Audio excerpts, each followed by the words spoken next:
report from Infraconstruction, or MICL for short. Now, these guys are a really interesting case study because they've basically got two sides to their business. On one hand, they build these huge infrastructure projects. We're talking ports and terminals. And on the other, they develop super high-end real estate. That mix makes their report the perfect one for us to dive into. So, here's the game plan for today. First, we'll look at MICL's overall report card. Then, we'll get into the numbers, the financial highlights. After that, we'll check out their growth engine to see what makes them tick. Then, we'll see what they're building beyond buildings. And finally, we'll wrap up with the shareholders toolkit. Just think of this as your personal guided tour for any annual report you ever decide to pick up. All right, let's get into it. First up, MICL's report card. This is where we get the big picture, a quick summary of who these guys are and what they've been doing before we get lost in all the details. So, who exactly is MICL? Well, they're a huge player in something called EPC. That stands for engineering, procurement, and construction. Basically, it means they can handle massive, really complex projects, like port terminals from the drawing board all the way to completion. But at the same time, they're also a big name in Mumbai's super competitive real estate world, putting up luxury apartment buildings in some of the most sought-after spots in the city. Okay, now for the part that most investors jump to right away, the bottom line, the financial highlights. This is where you find out in cold, hard numbers exactly how the company did last year. This is really the heart of the report card.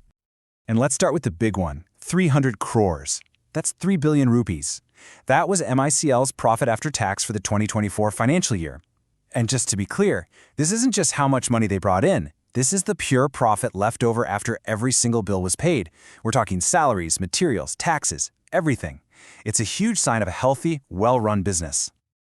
Now, a big profit number is great, for sure. But the next question is always, is it growing? And in this case, the answer is a big yes. A 16% jump in profit from the year before tells investors that the company isn't just treading water, it's actively expanding and getting even better at what it does.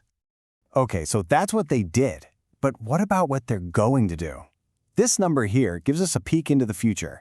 MICL is looking at a mind-boggling 1,600 crore rupees in potential sales from new projects that are just getting started in the next financial year. That shows they have a ton of work lined up, which points to strong revenue down the road. And this table here kind of puts it all together. You can see the revenue, the profit after tax we just talked about, and the company's total net worth. Now, you may be looking at this and thinking, wait a minute, revenue and profit are projected to go down a little bit? And yeah, that can happen in the construction business, where a few huge projects finishing up can make the numbers fluctuate. But here's the key thing to look at. The company's net worth, what it owns minus what it owes, is set to keep growing strong. That tells you the financial foundation is rock solid.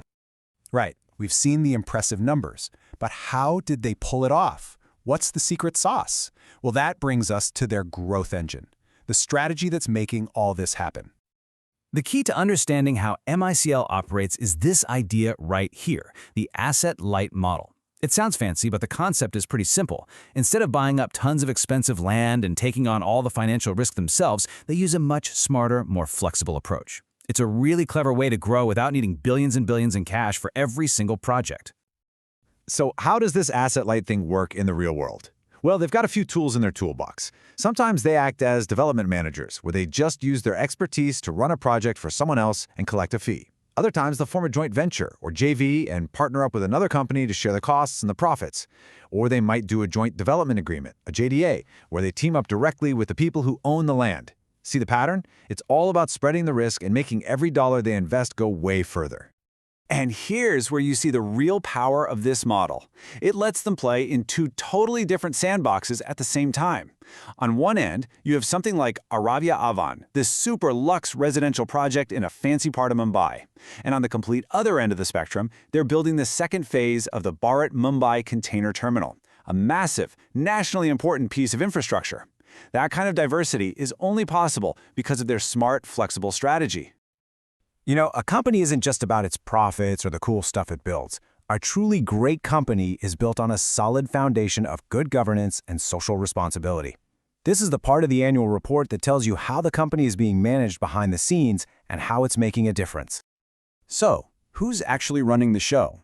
Well, every public company has this built-in system of checks and balances. You have the board of directors who are responsible for the big picture strategy and making sure everyone is accountable. But then, to make sure all the numbers are legit and the company is following the rules, you have independent auditors. You can think of them as the referees. And the most important part, both of these groups are put in place by and answer to the actual owners of the company, the shareholders. And beyond just running the business well, the report also gets into the company's corporate social responsibility, or CSR work. This chart makes it really easy to see where MICL is putting its money to do good. You can see right away there's a huge focus on basic needs like fighting hunger and improving healthcare. But they're also investing in very specific community projects like slum redevelopment and education. This shows you exactly how they're giving back. All right, so you've read the report, you get the numbers, you know the strategy. So, now what? Well, this last section is your toolkit. It's all about how you, as a shareholder, can actually use all this information to be an active part of the company's story. The biggest event of the year for any shareholder is the annual general meeting, or the AGM. This is where the company's leaders stand up and present their results, and crucially, it's where shareholders get to vote on really important things, like who gets to be on the board of directors. And a cool thing the report points out is that now most of these meetings are held online, which makes it easier than ever for regular people to tune in and participate. And get this, you don't even have to attend the meeting to make your voice heard. The report spells out exactly how to vote online. It's actually super simple. You just go to the official e-voting site, log in with your account info, pick MICL from the list, and then you can see all the proposals, they're called resolutions, and cast your vote. It's a direct way for you to exercise your power as an owner of the company. So, there you have it. An annual report isn't just a boring financial document. It's a story. It's the company telling you about its wins, its game plan, and where it's headed next. And once you've read it, you're not just some person on the sidelines anymore, you're an informed owner. Which really just leaves one last question for you to think about.